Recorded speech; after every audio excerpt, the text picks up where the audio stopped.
Okay, so ganito siya karami sa loob ng bebang halo-halo.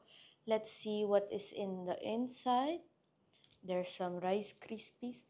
Oh, I think kaya siya kakaiba because yung ice niya. Ayun, ito siya.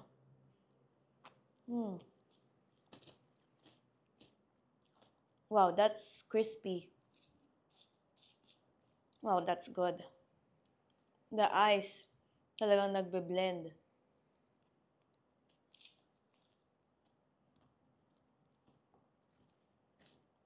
Wow. Yung ice niya tastes like there's really laman there. Okay.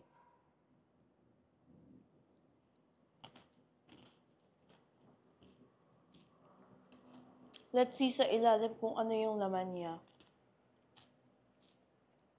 Oh. Yan, may mga corn, merong konting banana, this little ube. Yon. Oh, that is good.